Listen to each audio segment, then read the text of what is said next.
अभिवादन स्वीकार कीजिए ब्रजेश मिश्रा का और आप देखना शुरू कर चुके हैं द डिबेट। बहनों भाइयों, इंडिया अलायंस और एनडीए अलायंस दोनों में अपने सहयोगी दलों को लेकर टिकटों के बंटवारे की बात बहुत बुरी तरह से उलझ गई है। न तो इंडिया अलायंस और न एनडीए अलायंस दोनों में सहयोगी दलों को क्या मिलेगा, बिल्कुल कुछ भी स्पष्ट नहीं है। अब जब तीसरा दिन आज नामांकन का बीत चुका है, अब तक समाजवादी पार्टी ने कांग्रेस की स्थिति स्पष्ट नहीं की और बीजेपी ने भी अपने सहयोगी दलों की स्थिति नहीं साफ की। महाराष्ट्र में भी कमोबेश यही तस्वीर है। दिन निकलता जा रहा है लेकिन गठबंधन का रुख साफ नहीं है। आज चर्चा इसी विषय की। बहन भाइयों, उत्तर प्रदेश में जो जिस बात की सर्वाधिक संभावना रही है कि अलायंस होगा और एक नैसर्गिक गठबंधन समाजवादी पार्टी और कांग्रेस के बीच है, ऐसा कहा जाता रहा है। बहनों भाइयों, 18 तारीख से उत्तर प्रदेश की 9 असेंबली सीट्स पर नॉमिनेशंस प्रारंभ हो चुके हैं। 25 तारीख को 3 बजे अंतिम नामांकन होगा, लेकिन अभी तक समाजवादी पार्टी ने अपना अलायंस पार्टनर कांग्रेस को कितनी सीटें मिलेंगी घोषित नहीं किया है। हालांकि समाजवादी पार्टी अब तक 7 सीटों पर कैंडिडेट दे चुकी है, सिर्फ 2 ही बाकी है, गाजियाबाद और खैर। कांग्रेस की डिमांड 5 की है, लेकिन कांग्रेस की तरफ से कोई अधिकृत बयान नहीं आया कि आखिर क्या किया जाए और समाजवादी पार्टी भी कह रही कि हमने तो 2 सीट छोड़ ही दी है। तो क्या कारण है कि समाजवादी पार्टी और कांग्रेस का अलायंस यूपी में नहीं हो रहा है? पहले इनकी चर्चा कर लेते हैं। बहनों भाइयों, मध्य प्रदेश और हरियाणा में आपको याद होगा कि समाजवादी पार्टी को कांग्रेस पार्टी ने एक भी सीट नहीं दी। एक सीट के लिए सपाइयों को कांग्रेस ने तरसाया और उनको कोई भाव नहीं दिया कि आपका तो कुछ है ही नहीं, क्यों दे दें। अब कांग्रेस के इस व्यवहार से समाजवादी पार्टी राजनीतिक रूप से आहत है। उसे लगता है कि ये सही मौका है कि हम कांग्रेस को सबक सिखाएं। अब महाराष्ट्र के चुनाव हैं, समाजवादी पार्टी ने वहां 1-2 नहीं 12 सीटें डिमांड की हैं। 12 कह रहे हैं पहले महाराष्ट्र में दो फिर यूपी में लो। तो महाराष्ट्र में चाहिए 12 सीट, वहां भी गठबंधन में पेच फंसा। यूपी में सिर्फ 2 सीट दे रहे हो, भी गाजियाबाद और खैर, जहां पर बीजेपी का संपूर्ण कब्जा है। अंतिम बार 2002 में कांग्रेस गाजियाबाद की सीट जीती थी, तब से 22 साल से कोई सीट नहीं जीती। तो ऐसे में कांग्रेस के लिए ये बहुत ही खतरनाक है, मतलब बहुत ही ताकतवर शेर के सामने एक छोटे कोई एनिमल को भेजने वाली बात हुई। कैसे बीजेपी का मुकाबला करेंगे? लिहाजा ये असमानता वाला संतुलन मानते हुए इसको कांग्रेस लेने को तैयार नहीं है। सोर्सेस के हवाले से कुछ खबरें प्लांट हुई कि कांग्रेस कह रही कि जाओ हम एक भी नहीं लड़ेंगे, हम प्रचार भी नहीं करेंगे, मतलब रूठ गए टाइप में। लेकिन राजनीति में रूठने का कोई इमोशनल वैल्यू होती नहीं, वहाँ आपकी पॉलिटिकल वैल्यू होती है। अगर आपका जनाधार है तो सम्मान है, नहीं है तो आप रूठे घर पे बैठे रहिए, आपको कोई हलो भी करने वाला नहीं है। ये इनकी कहानी हुई। अब आ जाइए बीजेपी ने अब तक स्पष्ट नहीं किया है कि राष्ट्रीय लोकदल को 1 सीट देंगे या ज़्यादा देंगे। मीरापुर मिलने की बात कही जा रही है, ऑफिशियली कोई ऐलान नहीं है। 2 सीटों पर दावा बनता है निषाद पार्टी का, एक मझुआ जहाँ से उनका सिटिंग एमएलए और दूसरा कटहरी अंबेडकर नगर जहाँ उन सेकंड रनर अप थे, दूसरे नंबर की पार्टी थे, मैच कुछ हज़ार वोट से 2-2,500 वोट से हारे थे। तो ये 2 सीटें बनती हैं निषाद पार्टी की, पर अभी तक बीजेपी ने हलो भी नहीं किया है। मझुआ और कटहरी देने की बात तो छोड़िए, बात तक शुरू नहीं की है कि देंगे कि नहीं देंगे। हो सकता है कि बीजेपी सब अपने सिंबल पे लड़े। डेरा डाले हुए हैं संजय निषाद दिल्ली में, लेकिन उनकी इस भी स्थिति स्पष्ट नहीं है। तो क्या कारण है कि ये बीजेपी समाजवादी पार्टी ऐसा व्यवहार कर रहे हैं अपने सहयोगी दलों के साथ?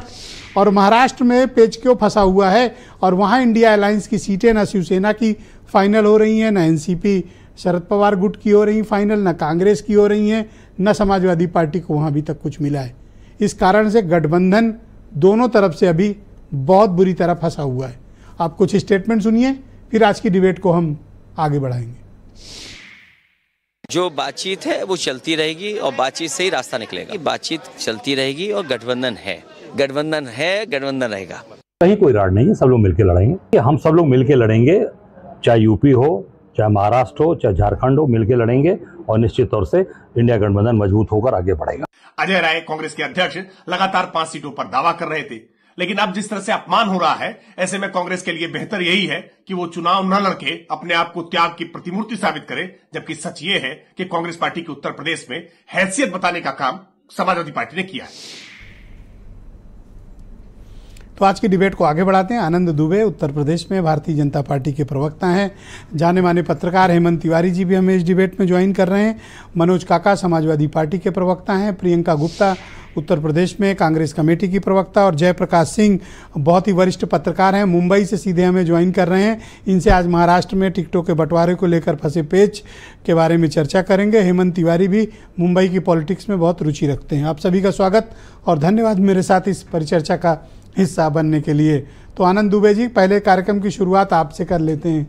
ये संजय निषाद को, जयंत चौधरी को कितना अभी दौड़ाने का प्लान है या कितना तंग करने का प्लान है कि आप इनकी सीट भी घोषित नहीं कर रहे हो और ये बेचारे मारे मारे घूम रहे हैं कि 3-4 दिन बचे हैं नॉमिनेशंस के।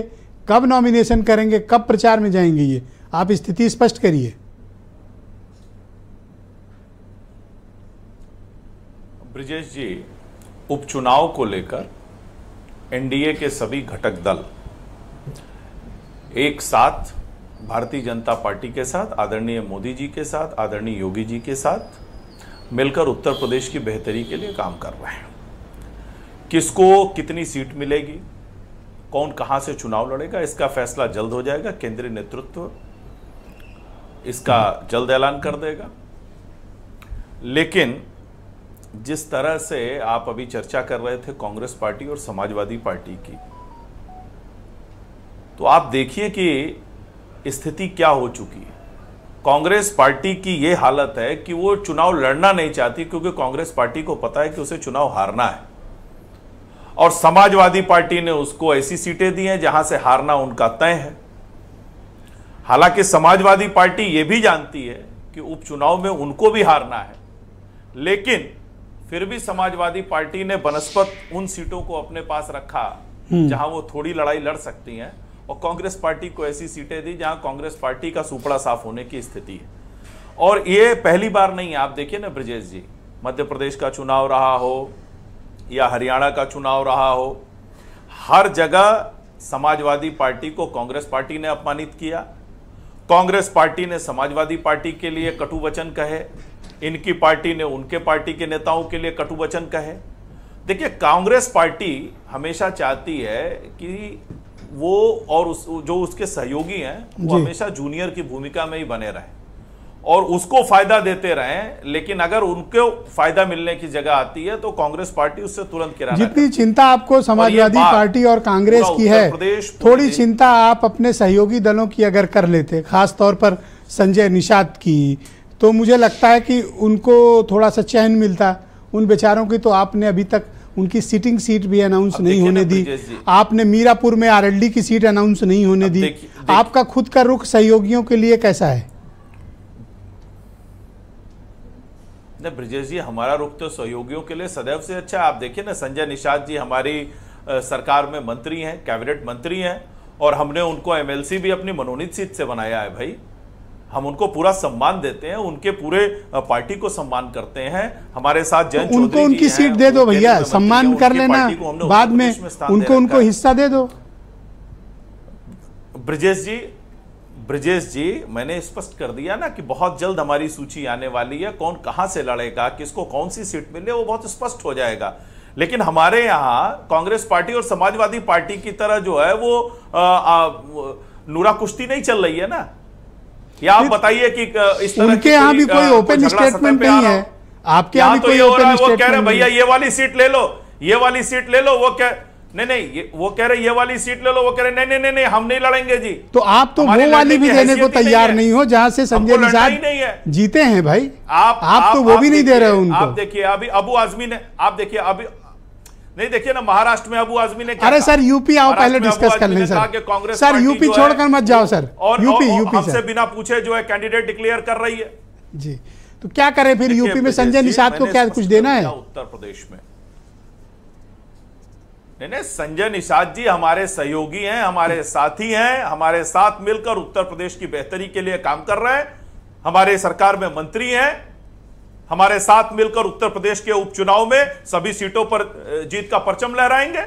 आप 3 बार बोल चुके कि वो हमारे मंत्री बनाया, हमने एमएलसी बनाया उनको मनोनीत सीट से, लेकिन आप उनको उनका हक क्यों नहीं दे रहे हैं, या आरएलडी का हक उन्हें क्यों नहीं दे रहे हैं?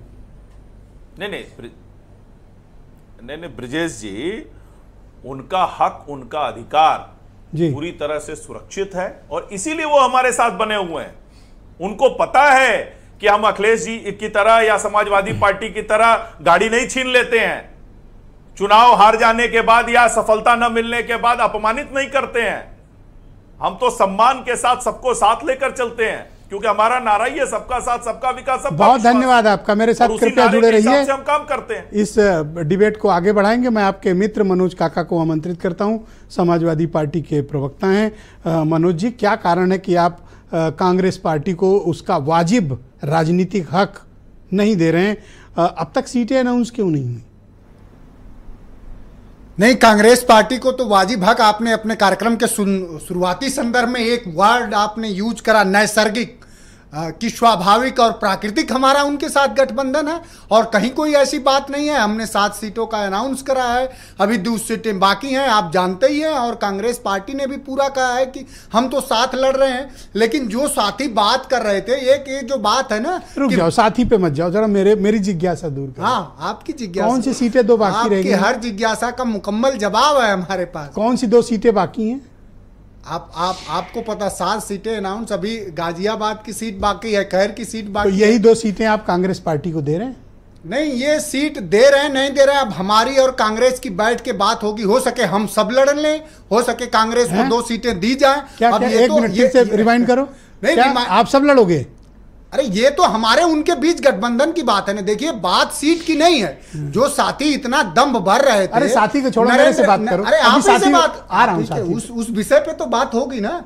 तो जो नरेंद्र मोदी का रथ पूरे देश में सत्ताई घमंड में चूर था, उसको माननीय अखिलेश यादव जी के पीडिया उदाहरण ने उत्तर प्रदेश में नकेल कस दिया। राहुल ने भी करने लगा, आपने देखा नहीं? राहुल ने नहीं, राहुल जी ने भी कसा। राहुल जी को कभी कोई क्रेडिट जो हम बिल्कुल, जब सामूहिक लड़ाई हुई, जब साझेदारी की लड़ाई हुई, हम वो मिल के चुनाव लड़े, वो भी आज 6 सांसद है नहीं है उत्तर प्रदेश में। पहले कांग्रेस के कितने सांसद होते थे? आपकी कृपा पे तो। लेकिन जो लोग ये कह रहे, अरे कृपा, अब देखिए ये लड़ाई लगाने वाली बात नहीं, हमारी साझेदारी की बात हो रही है। इतना डाउट मेरे ऊपर क्यों करते हो? वो भी कर रहे थे। हम तो आपके हर संवादों का जवाब दे रहे हैं। कम से कम आपके बात रखने की जो स्वतंत्रता है उसकी रक्षा करते हैं। आपको जेल नहीं भिजवाते हैं, आपके यहाँ ईडी नहीं लगाते हैं, आपकी स्नूपिंग नहीं कराती समाजवादी पार्टी, और पूरा उत्तर प्रदेश आपका इतना सम्मान कर रहा। सपा के लोग विशेष तौर पे करते हैं, वो मानते हैं कि आप आम आदमी के दुखों के नुमाइंदगी करते हैं। आप झुके झुके क्यों नजर आते हैं? झुके झुके ना नजर नहीं, तो आप मेरे सवाल का जवाब दे दो। मैं चाहता हूं कि आज प्रियंका जी जब घर जाएं डिबेट से जी, तो इनको इनकी सीटें पता हों। प्रियंका जी को बखूबी पता है, और प्रियंका जी इस प्रतिबद्धता से पूरी तरह से प्रतिबद्ध हैं कि उत्तर प्रदेश में भारतीय जनता पार्टी को हराना है। वो हराने की ताकत हमारी और इनकी साझी है। कांग्रेस जिम्मेदारी हमारी और इनकी है। कांग्रेस को 5 थोड़ा सीटें उनके सवाल, एक सवाल कर लूं फिर बोलो। हाँ, अगर 5 सीटें नहीं दी जी, तो कांग्रेस न चुनाव लड़ेगी और न प्रचार करेगी। ये कांग्रेस कहेगी तो उसका जवाब दिया जाएगा। आपके द्वारा इस तरह से बात करना, ये थोड़ा अतिवाद होगा। ये थोड़ा अतिवाद, जवाब तो दो। नहीं, मैं आपको जवाब दे रहा हूं। समाजवादी पार्टी ऑलरेडी 7 सीटों पर, अभी तो आज हमारा एक जगह नामांकन भी हुआ तेज प्रताप जी का करहल में, आपने देखा, राष्ट्रीय अध्यक्ष। जो सवाल है ना कि भारतीय जनता पार्टी का जो सत्ताई घमंड है, उसको अगर कहीं कोई नकेल कसता है और उनका सारा विमर्श किसी के अवधारणा के आगे ध्वस्त हो जाता है, तो अखिलेश यादव के, इसलिए वो दिन ब दिन रोज चिल्ला रहे हैं। अब भारतीय जनता पार्टी के विधायक इस समय उन्मादी और नफरती चिंटू हो गए।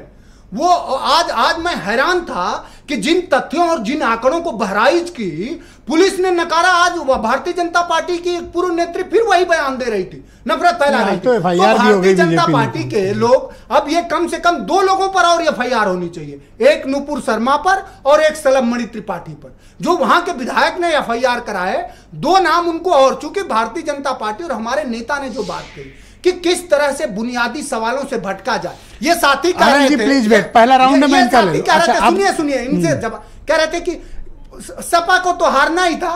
कितनी सीटें जो हैं व्यवहार आपकी? बीजेपी हमारी कितनी है लोकसभा में? एक सवाल आपको कहते हुए भी एक सेकंड, जो बीजेपी व्यवहार निषाद जी के साथ कर रही है, आप वही व्यवहार कांग्रेस के साथ कर रहे हैं। निषाद जी को आप बखूबी जानते हैं। देखिए, और निषाद जी का हेमंत जी जानते होंगे, मेरा कम परिचय है। निषाद जी का राजनीतिक अगर उत्थान कहीं हुआ, सर्वप्रथम वो देश की सदन में पहुंचे उनका बेटा, तो समाजवादी पार्टी ने ही उनको मुख्यमंत्री योगीनाथ को हरवा करके और इस देश के लोकसभा में भेजा। बहुत शुक्रिया। तो मैं खत्म thank you sir, thank you sir. देश का बहुजन मोर देन 4 मिनट आप बोल चुके हैं, धन्यवाद। नहीं साहब, खत्म कर, धन्यवाद। बस इस देश का बहुजन जानता है कि उसको अगर कोई सही रूप में अगर न्याय दे पाएगा, उपदेश नहीं आचरण से, तो उस शख्स का नाम अखिलेश मैं प्रियंका गुप्ता जी को इनवाइट करता हूं। धोखा ही उत्तर प्रदेश में कांग्रेस कमेटी की प्रवक्ता है प्रियंका जी।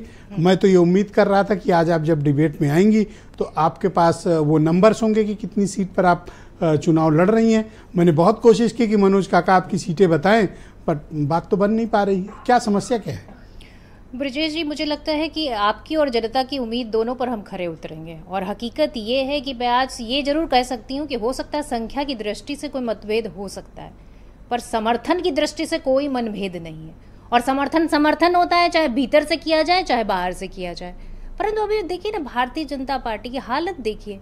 यहाँ बैठ के गठबंधन पे प्रवचन दे रहे थे। अरे भाई, वो लोग जो भीतर गाती है, वो लोग जो सीने ये में बात नहीं, वो कह रही हैं जिनको अपने नहीं पता कि कितनी सीट पे लड़ना है, ये वो लोग हैं। आप महाराष्ट्र में देख लीजिए, आप कहीं दूर मत जाइए, आप देख लीजिए जितने तो बताइए ना कि उद्धव ठाकरे की शिवसेना कितनी सीट पे लड़ रही है, समाजवादी पार्टी को वहाँ कितनी सीटें आप दे रही हैं? देखिए, शीर्ष नेतृत्व डिसाइड करेगा और आपके माध्यम से भारत। ये कौन सा शीर्ष नेतृत्व है जो रोकता है इन सब चीजों से? रोकता कोई नहीं है, पर चर्चा का विषय है। देखिए, ये होता है ना कि पार्टी का कोई विलय तो हुआ नहीं। पार्टी तो भाई पार्टी का कार्यकर्ता है, पार्टी का नेता है, सबके साथ बैठकर सबकी जो जिज्ञासा होती है, 2 सीटें तो बहुत है ना, इतनी तो पर्याप्त है, लड़ लीजिए। देखिए, मुझे लगता है कि ये डिसाइड तो हम नहीं अभी यहाँ डिबेट में बैठ के करेंगे, पर जैसे ही ये डिसाइड होगा आपके माध्यम से। अच्छा, हेमंत जी बता रहे थे मुझे कि हारने वाली सीटें सपा ने दी है, इसलिए कांग्रेस भड़की हुई है। देखिए, भारतीय जनता पार्टी, ऐसा हेमंत जी कह रहे थे। नहीं, हेमंत जी को भी बताना चाहूंगी, भारतीय जनता पार्टी को भी इस मुकालते में न रहे। एक सीट पे तो लड़ाई लड़ नहीं पा रहे हैं। मिल्कीपुर में देखिए कैसे भाग के रड़ छोड़ बने हुए हैं, और उसके बाद बातें बड़ी तो आपको कोई कंप्लेन नहीं है अगर ये 5 सीट आपको नहीं दे रहे हैं? देखिए, मुझे लगता है कि कंप्लेन का समय नहीं है। इस समय अपना बड़ा दिल दिखाना है, और बड़े दिल के साथ भारतीय जनता पार्टी को जिस तरह से हम लोग बैसाखी पे लाए थे, इस बार घुटनों पे लेकर आएंगे। तो मीडिया में ये क्यों चल रहा है कि कांग्रेस रूठी हुई है, और अगर 5 सीटें नहीं दी मनोज काका ने तो आप लोग प्रचार भी नहीं करेंगे और कहेंगे कि चुनाव भी नहीं लड़ेंगे? अरे भाई, हम तो लगातार, हम तो संविधान सभाएं कर रहे हैं। 2 सीट पे लड़ेंगी? देखिए, मैं डिसाइड करने वाली कोई नहीं होती हूँ, पर मैं ये जरूर कहूंगी कि हम पूरे जो 9 सीटें हैं उस पर पूरी तरीके से साथ में हैं और लड़ रहे हैं। सीटों को लेकर मतभेद है? मैंने कहा ना, हो सकता है, पर मनभेद नहीं है, और समर्थन को लेकर कोई मनभेद। कितने चाहिए सीट? देखिए, मुझे लगता है कि आपस में शीर्ष नेतृत्व तो बात कर रहा है। उनकी 7 तो घोषित हो गई, तो बचा क्या? तो जो 9 पे चुनाव है। नहीं, वही डिस्कशन चल रहा है, वही डिस्कशन चल रहा है। और आपके मेरी बात को मैं समर्थन भी कर रहे थे, कह रहे थे कि साथी सही कह रहे हैं। देखिए, मुझे लग रहा है मेरा समर्थन किया इन्होंने कि आपको 2 सीट। अब आपका समर्थन तो करना ही पड़ेगा। देखिए, आपको कौन यहाँ पर यूपी में रहना है, तो आपका समर्थन करना है। बात खत्म हो, 2 लड़ लो, ठीक है? देखिए, क्या कहते हो आप अपनी बात हमारे जुबान से, आपको सवाल करने का पूरा हक है, आप करिए। मैं ये कह रहा हूँ, जो मैं कह रहा हूँ वही साथी बात कर रही हैं कि ये साझी हमारी जिम्मेदारी है। और बीजेपी से आप पूछिए, हमारे तो प्रत्याशी। धन्यवाद सर, पहला राउंड है सर, प्लीज धन्यवाद सर, बहुत धन्यवाद। मैं जेपी सिंह को इन्वाइट करता हूँ, मुंबई से हमारे साथ ज्वाइन कर चुके हैं। बहुत ही जाने माने प्रतिष्ठित टेलीविजन पत्रकार हैं और महाराष्ट्र की राजनीति को बहुत लंबे समय से कवर कर रहे हैं। जेपी भाई, आपका स्वागत और धन्यवाद। तो मुझे बताइए कि महाराष्ट्र में क्या सीन है, और इंडिया अलायंस और एनडीए अलायंस, इन दोनों में सीटों के बंटवारे की बात कहाँ फंसी हुई है? ब्रिजेश जी नमस्कार। सबसे पहले मैं ये बताना चाहूँगा कि इस बार महाराष्ट्र में पहली बार ऐसा होने जा रहा है कि उद्धव ठाकरे जो हिंदूवादी पार्टी है, वो कांग्रेस और एनसीपी के साथ जो गठबंधन किए हैं, और ये एमवीए जो है उसमें अब तक सीटों को लेकर कोई नतीजा निकला नहीं है। न उद्धव ठाकरे न कांग्रेस दोनों अपने अपने जो है दावों से पीछे नहीं हटना चाह रहे हैं। आपको पिछली बार 2019 का विधानसभा चुनाव महाराष्ट्र का याद होगा, जहां समाजवादी पार्टी की स्थिति ऐसी थी कि वो अकेले चुनाव लड़ना चाह रही थी। बाद में समाजवादी पार्टी को 7 सीटें दी गई, 2 सीटें समाजवादी पार्टी ने जीती, शिवाजी नगर गोवंडी की और एक भिवंडी की सीट जीती। और इस बार समाजवादी पार्टी, क्योंकि उत्तर प्रदेश में भी उन्होंने अच्छा परफॉर्मेंस किया है और महाराष्ट्र में भी जो मुस्लिम वोट हैं उन्होंने जो एमवीए गठबंधन है उनको सबसे ज्यादा सीटें दी हैं। तो इस बार सबको यह लग रहा है कि जो मुस्लिम और वंचित वोट बैंक है उससे उनकी नैया पार लग जाएगी। तो समाजवादी सोच रही है कि वो 12 से 15 सीटों पर लड़े। 12 सीटें तो उन्होंने घोषित कर दी हैं कि वो इन सीटों पर लड़ने की तैयारी कर रहे हैं। अखिलेश यादव अभी आए थे जिन्होंने 5 सीटें यानी कि भिवंडी ईस्ट, भिवंडी वेस्ट, मालेगांव, धुले और मुंबई की एक शिवाजी नगर गोवंडी की सीट डिक्लेयर कर दी है। लेकिन महाराष्ट्र का पूरा परिप्रेक्ष्य अगर मैं आपको बताना चाहूं तो भारतीय जनता पार्टी सबसे आगे चल रही है इस लिहाज से, क्योंकि भारतीय जनता पार्टी एकनाथ शिंदे और जो अजीत पवार की पार्टी है उन्होंने 99 सीटों की घोषणा कर दी है, उम्मीदवार घोषित कर दिए हैं। लेकिन इंडिया गठबंधन में एमवीए के पास अब तक उम्मीदवार के नाम सब पार्टियों के पास है, लेकिन अभी तक उनके पास सीटों का गठबंधन ऐसा क्यों प्रतीत हो रहा है कि शिवसेना उद्धव गुट थोड़ा नाराज चल रही है और उनकी बॉडी लैंग्वेज और स्टेटमेंट्स जैसे आ रहे हैं वो अभी तक अलायंस के साथ थोड़ा कम कंफर्टेबल दिख रहे हैं? कोई परेशानी है? बिल्कुल बिल्कुल, मैं यही कहने जा रहा था ब्रिजेश जी कि उद्धव ठाकरे की एक मुलाकात जो है देवेंद्र फडणवीस से पिछले दिनों बंद कमरे में हुई है। ऐसी चर्चा है कि संजय राउत की एक मुलाकात अमित शाह से भी हुई है। तो ये प्लान बी पर भी जो काम किया जा रहा है वो कहीं ना कहीं कांग्रेस को असहज कर रहा है। कांग्रेस 110 सीटें मांग रही है, उद्धव ठाकरे भी 110 सीटों से कम में चुनाव लड़ने के लिए तैयार नहीं है। 20-25 सीटें ऐसी हैं जो दोनों दल मांग रहे हैं। लेकिन अब यहां पर एक सबसे बड़ा ट्विस्ट मैं आपको बताना चाहूंगा कि इन्हीं 20-25 सीटों में, जिसमें विदर्भ की करीब 4 सीटें हैं, मुंबई की करीब 8 सीटें हैं और उत्तर महाराष्ट्र की 8-9 सीटें हैं, इसी में शरद पवार की भी नजर है।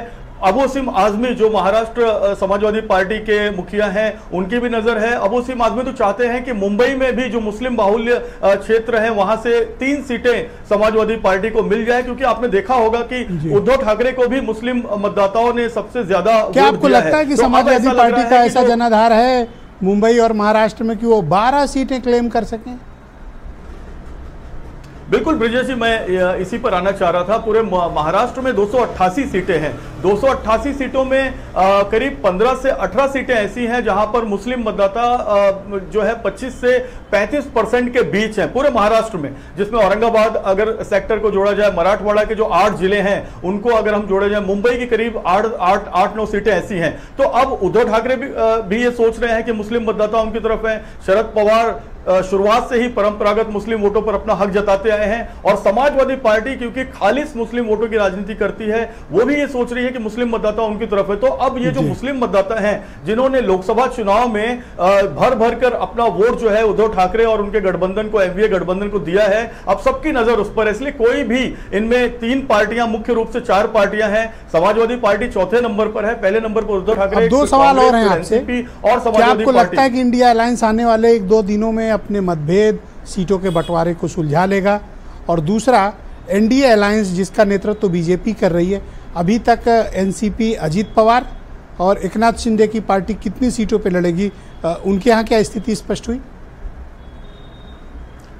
देखिए, जहां तक एमवीए का सवाल है, 25 तारीख को नॉमिनेशन का आखिरी दिन, 4 दिन बचे हैं। अगले 72 घंटे बहुत ज्यादा इंपॉर्टेंट है। रात में अब जब मैं आपसे बात कर रहा हूं तो इनकी रात में भी दक्षिण मुंबई में तीनों पार्टियों की मीटिंग चल रही है और बंद कमरे में काफी मीटिंग्स हो रही हैं। लेकिन इन्हें कल अपने पहले चरण की सीटों का डिक्लेयर करना होगा। जहां तक एनडीए का सवाल है तो एनडीए में शिवसेना जो है, एकनाथ शिंदे की शिवसेना है, वो कम से कम 80 सीटें मांग रही है और अजीत पवार जो है वो भी 70 सीटों से कम में मानने के लिए तैयार नहीं है। और वहां बीजेपी सबसे बड़ी जो पार्टी है जिन्होंने पिछली बार भी सबसे ज्यादा सीटें ली थी, वो 125-135 सीटें लड़ने के लिए तैयार है। तो 288 में इतनी सीटें बन नहीं पा रही हैं, तो वहां उनका पेंच फंसा हुआ है। लेकिन बीजेपी अपने कोटे की 90 सीटें डिक्लेयर कर चुकी है, जिसमें उन्होंने अपने कैंडिडेट के नाम घोषित कर दिए हैं। तो इस रेस में वो जरूर कहीं ना कहीं आगे निकल गई है।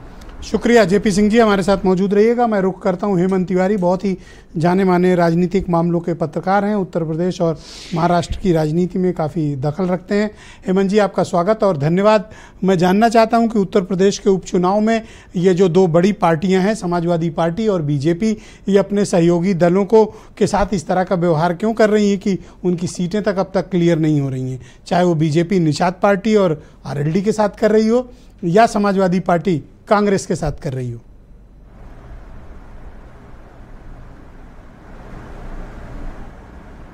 कोई भी चुनाव हो, चाहे पार्लियामेंट का हो, चाहे असेंबली का हो, चाहे बाई इलेक्शन हो, जब अलायंस होते हैं तो टिकट बंटवारे को लेकर के इसी तरह की धींगा मुश्ती सामान्य तौर पर हम लोगों ने हमेशा देखी है, लगातार देखी है, वही स्थिति चल रही है।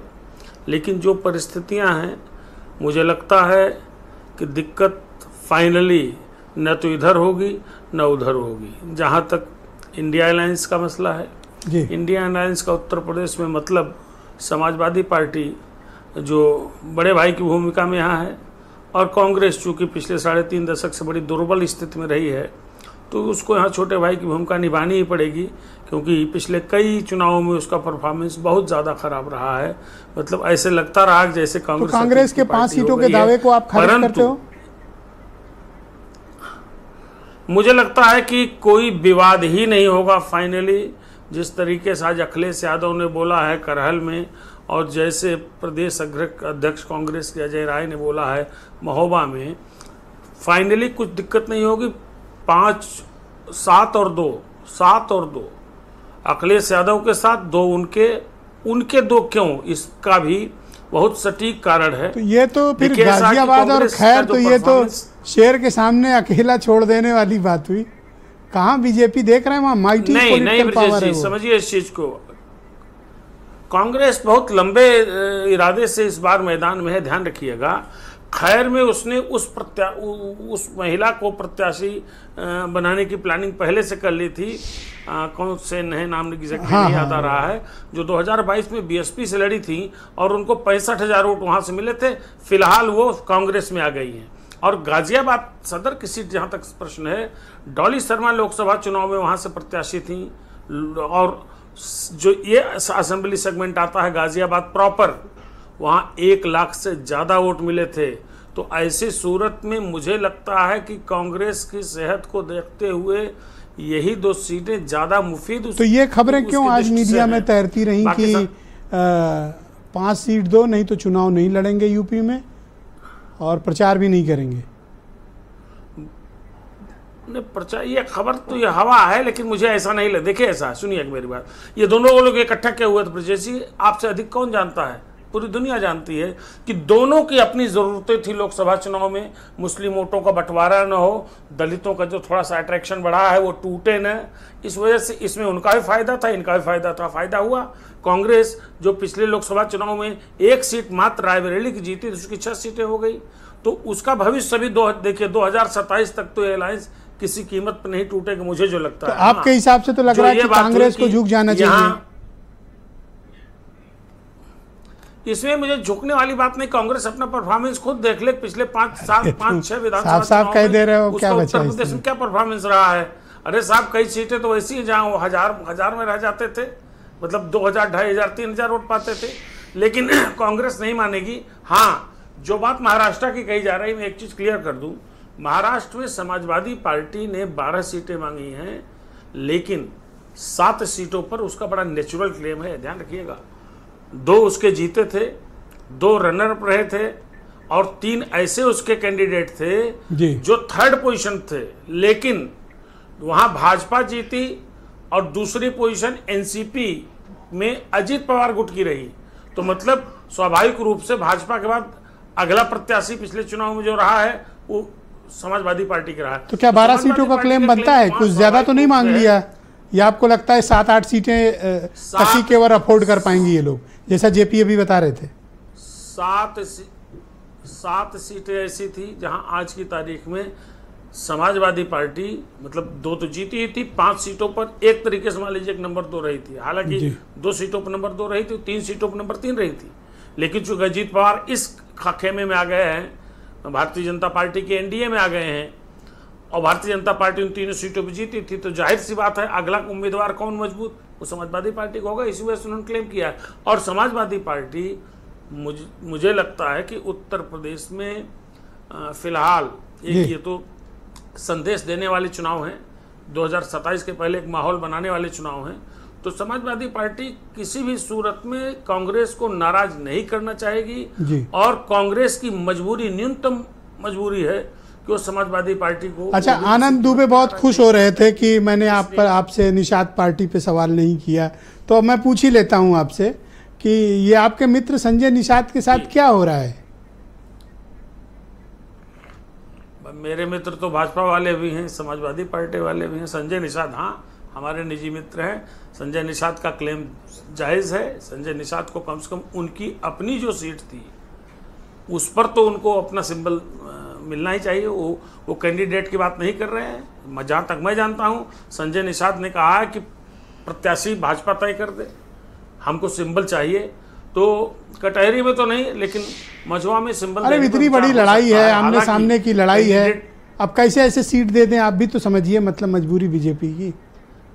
ये भी बात है, भारतीय जनता पार्टी के सामने तो यही चिंता है।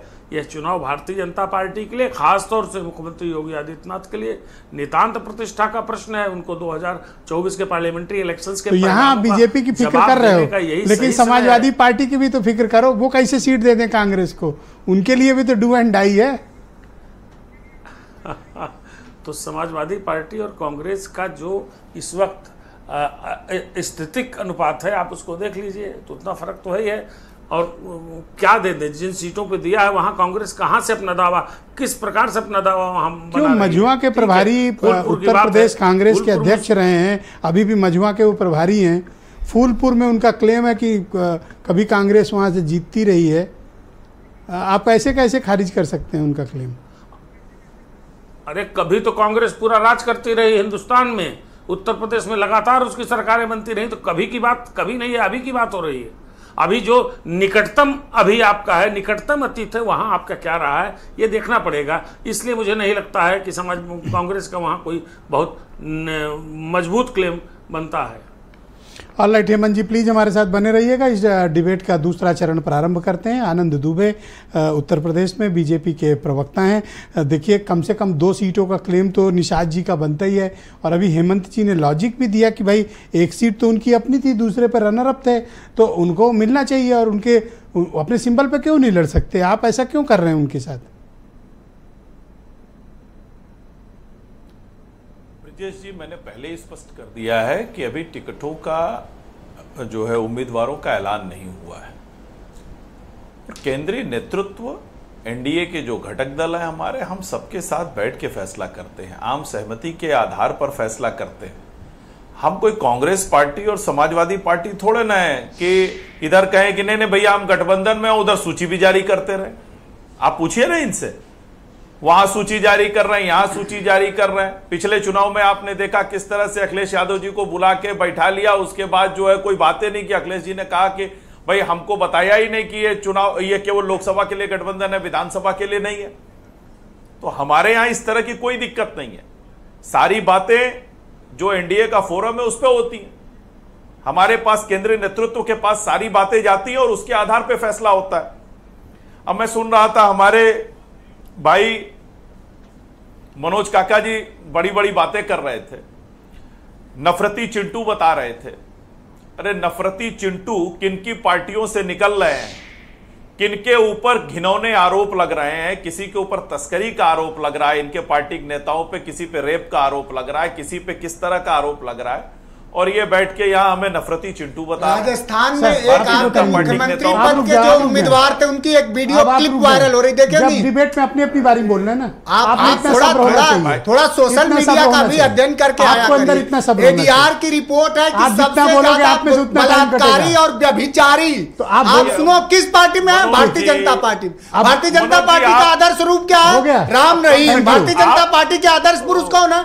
आसाराम। भारतीय जनता पार्टी का आदर्श। आपका टाइम कटेगा, उतना मैं बता दे रहा हूं। जितना बोलोगे आपका टाइम में से माइनस करूंगा। Anand ji, go ahead. हमारा साहब पूरा टाइम काट लो, ठीक, तो काट लेंगे, जितना बोलोगे टाइम कटेगा। Okay Anand ji, go ahead. अपनी बात तो कहने दीजिए। आनंद जी बोलिए। आरोप अगर आप कंप्लीट कर लो, बताना चाहिए तुरंत आप ही के पास आ रहा हूं। में आज सर्वेश्वर सिंह ने किसके खिलाफ एफआईआर कराई है? आपको इतना संयम तो होना चाहिए कि वो बात खत्म, आप ही के पास आना है, उसके बाद पूरा संयम है। बोलिए आनंद जी, कंटिन्यू।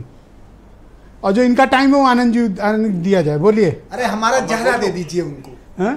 अगर मैं तो ये कहूंगा जंगरा क्या होता कि ज्यादा दे दीजिए साहब। ओके, आपसे तो कम से कम सरकार परस्ती की उम्मीद नहीं है। धन्यवाद। आपसे तो जनता परस्ती की, संविधान परस्ती, लोकतंत्र परस्ती की उम्मीद है। दर्शक देख रहा है, सरकार परस्ती ना करिए। आपसे तो जनता आपको देख रही है कि आप सेकंड राउंड में क्या कर रहे हो।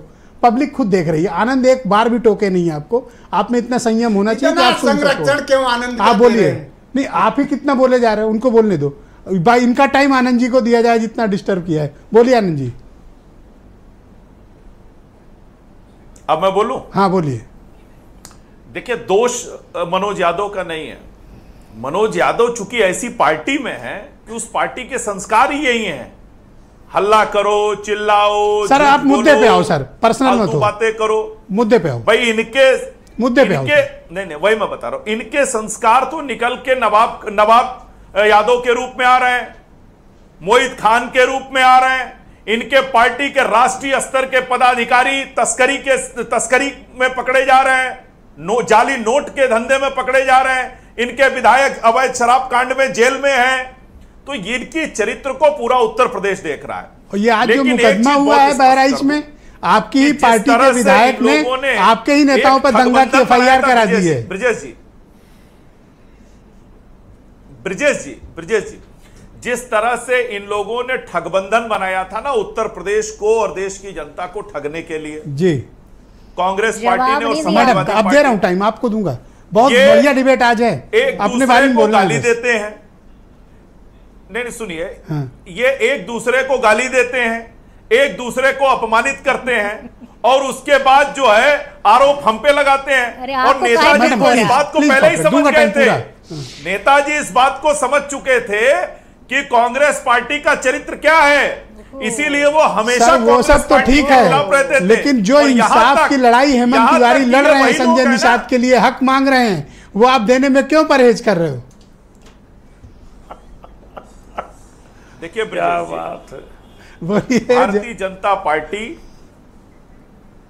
सब, ब्रिजेश जी, भारतीय जनता पार्टी और एनडीए जी ब्रिजेश जी, भारतीय जनता पार्टी एनडीए के सभी घटक दलों के साथ मिलकर चुनाव लड़ रहा है। हमारे उम्मीदवार अभी घोषित नहीं हुए हैं, जल्द उनकी सूची 4 दिन हो गए, 18, 19, 20, 21 चुनाव लड़ना 4 दिन बीत गए। बहुत नहीं, ब्रिजेश जी स्पष्ट हो जाएगा। यहाँ धोखा देने वाली परंपरा नहीं है ना ब्रिजेश जी, कि हम अच्छी बातें करते हैं और पीछे से सूची जारी कर दें। Alright sir, thank you. आपका टाइम, थैंक यू सर, पीछे से सूची जारी मैंने वो टाइम भी दिया। अब कांग्रेस पार्टी कह रही है आपको 5 सीट चाहिए, तसल्ली से ये कह रहे नहीं 7 पे हमने तो परिवार के लोग। धन्यवाद। अब आप तसल्ली से दूसरों को भी सुनिए। मैं मनोज काका को आमंत्रित करता हूं। अब आप बताइए क्या ऑब्जेक्शन था आपका, आप बोलिए। नहीं साहब, हमारा कोई 30 सेकंड आपको माइनस की है। प्लीज ना डिस्टर्ब ना करें। हम तो ये मानते हैं कि आपकी प्रतिबद्धता उत्तर प्रदेश के लोगों के प्रति ना, प्लीज मत टोकिए, प्लीज मत टोकिए। आप सही सवाल करेंगे। जो साथी कह रहे थे कि एक दूसरे को गाली देते हैं, इस देश में सबसे बड़ी गाली जानते हैं किसको, कौन दिया? नरेंद्र मोदी ने दिया नीतीश कुमार को। क्या कहा डीएनए चेक करेंगे। डीएनए का जानते हैं साहब क्या होता है हिंदी में? मतलब अब ये व्हाट्सएप यूनिवर्सिटी वालों का तो ज्ञानवर्धन मैं नहीं कर सकता हूं। डीएनए का मतलब होता है आपके पैतृक और आपका एंसेस्टर्स, अनुवांशिक चीजें जांचना। उनका कौन जांच कर रहा था? नरेंद्र मोदी। और उनको सरकार में कौन ले आए? जाके सष्टांग कहां हो गए? उन्हीं नीतीश जी के, आज उन्हीं नीतीश जी के सहारे, जिनको चिट फंड का, जिनको इसमें स्किल डेवलपमेंट में 361 करोड़ रुपए का सबसे बड़ा घोटालेबाज बता रहे थे चंद्रबाबू नायडू को नरेंद्र मोदी जी, आज उन्हीं के सहारे नरेंद्र मोदी जी धीरे धीरे धीरे धीरे डोल रहे हैं बेचारे। और चाहे जिसको गाली दिए कि 1000 करोड़ रुपए का सबसे बड़ा घोटालेबाज Anand ji no please, Anand ji please, Anand ji no, Anand ji no, आपका टाइम कटेगा सर, नो प्लीज प्लीज, सिर्फ मनोज की आवाज। धन्यवाद आनंद जी, प्लीज नो, आप बोलिए। नो आनंद जी बीच में नहीं, आनंद जी प्लीज। आदित्यनाथ जी हैं और मुलायम सिंह जी जानते थे वो पार्टी ये कही, अभी हरियाणा में देखिए। आनंद जी ऐसा व्यवहार ना करें, ऐसा ना करें, आनंद जी रुक जाइए। हरियाणा में सरकार में आते ही क्या किया भारतीय जनता पार्टी ने? दलितों पिछड़ों का हक नहीं दिया साहब, दलितों के आरक्षण का कांग्रेस को उसका हक दे दो ना, सब डिवीजन कांग्रेस को उसका हक दो ना, बीच में ना बोलो प्लीज, बीच में नहीं प्लीज। वही हाल संजय निषाद की वही हाल होनी है, इनको इनका हक दो ना। जो अखिलेश यादव जी है कौन नहीं दे रहा? आप असहमति उन्होंने जताया, कहा ना सीट, उन्होंने असहमति जताया। कितना निष्पक्ष और कितना 2 सीट निर्विवाद विश्लेषण हेमंत जी ने भी किया। नहीं क्या किया हेमंत जी ने? आनंद जी रुक जाओ, आनंद जी कोई सारे स्कोर नहीं सेटल हो रहा, प्लीज डिबेट एक सेकंड रुक जाए, एक सेकंड आप दीजिए। आनंद जी कृपया सहयोग करें, आप तो पत्रकार रह चुके हैं, आराम से डिबेट करते हैं। भी जो प्रशिक्षण है वही चिंटू गिरियों की हो रही है, आप तो कम से कम आप पत्रकार रहे हो, चिंटू गिरी ना करो। आप कम से कम संविधान की बात करिए, लोकतंत्र की बात करिए, आप जैसे लोगों को, आप जैसे लोगों को ये भाषा ठीक नहीं है, गलत बात, नहीं गलत बात जरूरी है। हम एक दूसरे के प्रति सम्मान का भाव रखें, विपक्ष में है तो क्या हुआ, अपोनेंट है तो क्या हुआ, एक दूसरे का सम्मान बता दो। आज जो प्रियंका जी की बारी है, धन्यवाद, दोनों का टाइम खत्म। मैडम आप बोलिए, आप क्या ऑब्जेक्शन कर रही थी, बोलिए प्रियंका जी। देखिए जी, हम एक दूसरे के प्रति सम्मान का भाव रखें प्लीज। प्रियंका जी को हेमंत जी कांग्रेस पार्टी के बारे में बता रहे थे, तो इनसे मैं ये भी पूछना चाहूंगी कि 2024 के चुनाव में किसका वोट कटा और किसका वोट बटा? कौन सी बुरी बात लग गई? नहीं, किसका वोट कटा और किसका वोट बटा ये भी बता के जाएंगे आज हेमंत जी। चलिए छोड़िए, मुद्दे पे आते हैं। भारतीय जनता क्या बात बुरी लग गई उनको? नहीं एक मिनट, एक सेकंड रुक जाइए हेमंत जी, मैडम की बात पूरी बता के जाइएगा किसका वोट कटा था 2024 के चुनाव में और किसका बटा था। इस सवाल का जवाब दे के जाइएगा। अरे आप तो ऐसे उनसे कह रही जवाब दे के जाइएगा। अब बिल्कुल जवाब दे के जाए ना, 24 का एनालिसिस नहीं किया यहाँ बैठकर, और उसके बाद 2017 और 2019 का एनालिसिस कर रहे थे। तो ऐसे ललकार नहीं है, क्यों भागेंगे? वो अध्यक्ष हैं हमारे, ऐसे नहीं जा सकते हो। नहीं अब मुद्दे पे आते हैं। देखिए भारतीय जनता पार्टी भी बड़े गठबंधन की बातें कर रही थी। अरे अपने नेताओं को तो संभाल लो। एक वहाँ पुल जो टूटा हुआ था, जो अभी 61 करोड़ रुपए का पुल बनवाया, और उसके बाद उसमें 2-3 महीने भी नहीं हुआ, उसमें जो है दरारें झांकने लगी।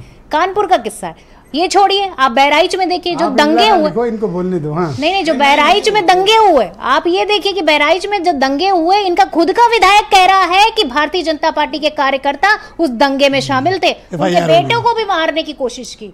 आप बताइए क्या इज्जत रह जाती भारतीय जनता पार्टी? मैंने पढ़ा FIR, उसमें तो डीएम की गवाही भी है। और ये बहुत ही संजीदगी वाली बात है कि आप क्या चाहते हैं, इस देश के बच्चों का भविष्य क्या बना रहे हैं? आप हिंदुओं को जो भोले भाले हैं उनको बरगला रहे हैं और उनको मौत के मुंह में झोंक रहे हैं। इनकी एक जो प्रचारक हैं नूपुर, वो क्या बोलती हैं, मतलब जो पोस्टमार्टम की रिपोर्ट में भी नहीं दिखा, वो उन्होंने पता नहीं कौन सी टेलीपैथी से देखा। पर आपकी सब बातों से सपा पसीज नहीं रही है। नहीं, मुझे लगता है कि मुझे यहाँ पर मैं बात कर रही हूँ भारतीय जनता पार्टी की, और जो गठबंधन की बात है या सीटों का डिसीजन की बात है, वो आदरणीय राहुल बुरा नहीं लग रहा कि 2 सीटों पर ही निपटाए दे रहे हैं आपको, वो भी ऐसी जहाँ शेर के सामने अकेले छोड़ दिए। नहीं देखिए, मुझे ये लगता है कि देखिए हमने शेर का सामना भी किया है, हमने गीदड़ का सामना भी किया है, और शेर कौन है और गीदड़ कौन है पता चल जाएगा। और सर रही बात चुनाव के जब रिजल्ट आएंगे तो हम बैठेंगे फिर पूछेंगे कि किसका वोट कटा और किसका वोट बटा। ठीक है, आपने हेमंत जी से सवाल पूछे थे, मैं आउट ऑफ टर्न उनको कनेक्ट कर लेता हूँ, फिर JP सिंह के पास चलेंगे। हाँ हेमंत जी आप बताइए, आपको क्या ऑब्जेक्शन था, बोलिए सर। मैंने तो मात्र जो अपनी दृष्टि से देखा वही कहा। हो सकता मुझे दृष्टि दोष हो गया हो, वैसे आँख की जांच मैं कराता रहता हूँ, आँख का ऑपरेशन कराने जा रहा हूँ, लेकिन अरे नहीं आप सीनियर है, कैसी बात कर रहे हैं? नहीं, कांग्रेस बीट बहुत साल मैंने देखी है, बहुत साल कांग्रेस की रिपोर्टिंग की है। मैं मात्र ये कहना चाह रहा था कि किसी भी दल को, मैडम बीच में ना बोले, उनको कहने दें, जरूर देख लेना चाहिए। आप बोलने दीजिए उनको। हाँ। मैं वोटों की बात नहीं कर रहा हूँ, मैं तो सीटों की खाली बात कर रहा हूँ। 2017 में आप पास कितनी सीट थी विधानसभा में? अरे 2024 की बात, 2022 में जो सबसे आखिरी, मैं 24 पे आ रहा हूं, 2022 में जो आखिरी विधानसभा चुनाव हुए हैं, आपकी 2 सीटें थी। 2022 में ही अगर आप पार्लियामेंट में देखें, आपकी 1 सीट थी, आपकी 5 गुना तो 2014 से क्यों बोल दिए तो आप सुनना भी चाहिए और मैडम, पहले से गिन आपको लीजिए। सुनने की क्षमता विकसित करें। 2009 भी गिनिए। जब आपकी 2 सीटें अब थी, फैक्ट के साथ बात कर रहे हैं तो मुझे आपको बोलने लग रहा है। दीजिए। अब आप सुन लीजिए, मैं 1959 से बोलने दीजिए उनको। नहीं, मैं सिर्फ इतना आप कह प्लीज रही सुन हूँ, लीजिए उससे एक पहले बार। भी जाइए। आपको सुनने में अगर क्या आपको- तकलीफ है? नहीं, मुझे कोई आप दिक्कत सुनिए, नहीं, आप सही बात बिल्कुल कह रहे अपनी बात हैं। कहिए। एक बात तो उन्होंने कही नहीं कि वोट भी 2% था 2022 में। बिल्कुल सही आप बात सुन कर रहे लीजिए। हैं, पर मैं ये कह रही हूँ कि सिर्फ आपने वही टाइम पीरियड क्यों सिलेक्ट किया? उसके पहले भी है, उसके बाद भी है, वो उस टाइम को उसका सुनने में भी कोई प्रॉब्लम एनालिसिस है? करिए। देखिए, लास्ट मैं- असेंबली तो वही हुआ नहीं, था। मुझे लगता है कि जायज मैं- बात करिए, मैं सुनने के लिए तैयार। आप तो सुन तो कि लीजिए। 2022 में मेरा यही वोट बोल दें, परसेंटेज क्या यही था, बोल दें। 17 में क्या था, अच्छा, ना बोले वो। 19 में क्या था। आप मुंह पकड़ लेंगी I सबका। accept it। हम लोग- नहीं, मैं उनकी बात थैंक बिल्कुल यू। मान अब रही आप बोलने हूँ। दीजिए। कर रहे हैं आप। हेमंत जी बोलिए प्लीज। देखिए, मैं सीट और वोट परसेंट की बात इग्नोर कैसे कर दूं? 2024 के पार्लियामेंट्री इलेक्शन के पहले मैंने यही तो कहा कि दोनों की मजबूरी थी एक दूसरे का साथ लेना, क्योंकि इस बात के संकेत मिलने लगे थे कि मुसलमान और शेड्यूल्ड कास्ट का एक वर्ग कांग्रेस को देख रहा है सहानुभूतिपूर्वक। जी। अखिलेश यादव ने इस बात को पढ़ा और राहुल गांधी को भी मालूम था कि बिना अखिलेश के हम इंटैक्ट नहीं कर सकते इन वोटों को।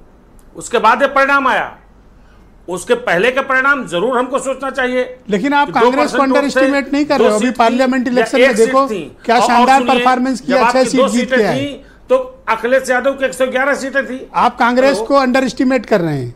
यूपी में 6 सीट जीत के आए हैं 2024 नहीं कर में। रहा हूं, बल्कि कांग्रेस की अहमियत बता रहा हूं कि कांग्रेस की ओर 30-35 साल बाद कुछ वर्ग ने पलट के देखना शुरू किया है। जिस कांग्रेस को 2700 वोट 3700 वोट वाली सीट बता दूं जहां मिली है विधानसभा की, यही 3-3.5 दशक के बीच की, तो जिस कांग्रेस को जनता ने तमाम कारणों से, हो सकता है कि उन समीकरणों का इस्तेमाल कांग्रेस न करती रही हो, लेकिन जनता ने नकारा है, स्थापित सत्य है। मैं उसकी बात कर रहा था। ये जो चेंज आया है, ये चेंज तभी तो क्या आप आया ये है मानते हैं कि समाजवादी 21 साल पार्टी बाद, ने यानी कांग्रेस 2009 को के यूपी में कार्नर कर दिया है? मैं नहीं मानता हूं, क्योंकि कार्नर कर ही नहीं सकते। दोनों की अवस्थाएं एक दूसरे से जुड़ी हुई हैं, ऐसे में आप कॉर्नर नहीं कर सकते। उसका खाली एक उदाहरण आपको दूंगा।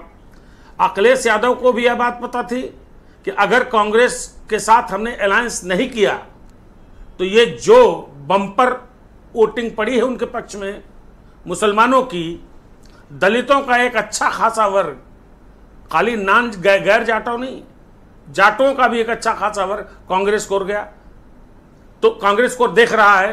तो उन्होंने कहा कि हम इनको छोड़ेंगे नहीं, तभी उन्होंने पकड़ा। 2017 में यही फार्मूला क्यों नहीं काम आया? 2017 में तो अखिलेश यादव और राहुल गांधी ने इतनी ज्यादा सभाएं की थी, इतना ज्यादा पब्लिक मीटिंग्स की थी, जितनी इस बार नहीं की उन लोगों ने। तो ये समय की दृष्टि से चीजें बदलती हैं। ठीक, एक जमाना था कांग्रेस पूरे देश में धन्यवाद हेमंत जी। 80 सीटें कांग्रेस जीत लेती थी साहब। जी नहीं, मेरी दृष्टि रहती है, लेकिन कांग्रेस को भी समझना पड़ेगा, अपनी कमियां दूर करनी पड़ेगी। अगर खाली मुगालते में रहे तो ये जनता है, जनता ने परिणाम पिछले भी दिया, बहुत शुक्रिया हेमंत जी, परिणाम आगे भी दे सकती है। धन्यवाद। मैं जेपी सिंह जी को इनवाइट करता हूं। जेपी सिंह जी, आप मुझे बताओ कि महाराष्ट्र के इलेक्शन पर ये हरियाणा के चुनाव परिणाम की कोई छाया है, या फिर आप मानते हो कि महाराष्ट्र डिफरेंट टाइप से वोट करेगा? ब्रिजेश जी, सबसे पहले मैं हेमंत जी ने जो एक लाइन दी है मुझे, उस लाइन को मैं थोड़ा आगे लेकर जाना चाहता हूं। महाराष्ट्र में लोकसभा चुनाव में जो नतीजे आए, बहुत चौंकाने वाले नतीजे नहीं थे, लेकिन फिर भी बहुत ज्यादा जो है इन नतीजों ने ये जता दिया कि शिवसेना जैसी पार्टी अगर मुस्लिम वोट को इतनी ज्यादा अपने पक्ष में ले सकती है, तो उसकी चिंता जो है कांग्रेस और समाजवादी पार्टी को जरूर होगी, क्योंकि इनका जो बेस वोट बैंक है वो जो पिछड़ी जाति है और मुसलमान है। तो इसीलिए इस बार जो लड़ाई हो रही है सीट बंटवारे को लेकर एमवीए में, वो लड़ाई ये बहुत मायने रखती है कि जो मुस्लिम सीटें हैं जहां पर मुस्लिम मतदाता ज्यादा हैं, यानी जैसे मैंने आपको बताया कि 25 से 35% हैं, वहां किस पार्टी को सीट मिले। क्योंकि जो मुस्लिम मतदाता है इस बार भी जो महाराष्ट्र की जो नब्ज है वो यही कह रही है कि वो बीजेपी को सत्ता में नहीं आने देना चाहते, यानी कि देवेंद्र फडणवीस और एकनाथ शिंदे और अजित पवार की पार्टी को नहीं आने देना चाहते, ये नब्ज बता रही है। क्योंकि अगर ऐसा नहीं होता तो औरंगाबाद में एमआईएम सीट जीतती और दक्षिण मुंबई की सीट भी एमआईएम जीतती, लेकिन वो दोनों सीटें जो है इस बार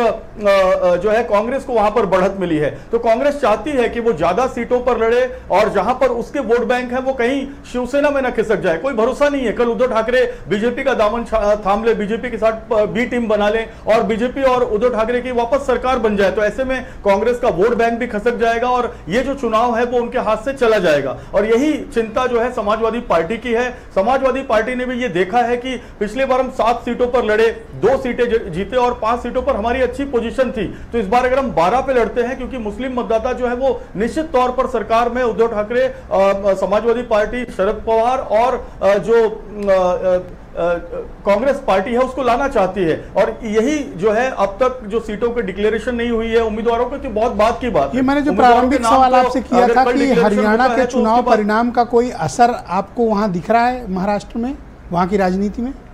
बिल्कुल बिल्कुल बिल्कुल ब्रजेश जी, हरियाणा के चुनाव में हुआ यह है कि कांग्रेस वहां ओवर कॉन्फिडेंस में थी और कांग्रेस ने वहां ना आप पार्टी को तवज्जो दिया, ना जेजेपी को तवज्जो दिया, ना किसी और को तवज्जो दिया। ऐसी चर्चा है कि अगर वो उसका कॉन्फिडेंस थोड़ा सा भी समानांतर होता और अगर वो गठबंधन में चुनाव लड़ती तो हो सकता है कि उसकी 10-12 सीटें बढ़ जाती। और यही महाराष्ट्र में भी देखने मिल रहा है। समाजवादी पार्टी के जो नेता है अबू सिम आजमी, उन्होंने तो यहां तक ऐलान कर दिया है कि अगर हम 8 सीटें लेकर आ गए, यानी 8 सीटें हम जीत गए, तो मुसलमानों का कोई बाल बांका नहीं कर सकता। धुले में खुद अखिलेश यादव के मंच पर अबू सिम आजमी ने यह बात कही है। तो आप समझ सकते हैं कि इस बार कांटे की लड़ाई है, क्योंकि उद्धव ठाकरे ये अपनी ताकत दिखाना चाहते हैं और जो देवेंद्र फडणवीस हैं वो अपनी ताकत, क्योंकि पिछला जो लोकसभा का चुनाव है वो एकनाथ शिंदे के लीडरशिप में लड़ा गया, देवेंद्र फडणवीस नंबर 2 थे, लेकिन इस बार कहीं ना कहीं देवेंद्र फडणवीस को आगे किया गया है और पूरी कमान उनके हाथ में दी गई। तो हरियाणा में जो नतीजे आए हैं वो बेहद चौंकाने वाले नतीजे हैं, क्योंकि सबको उम्मीद थी,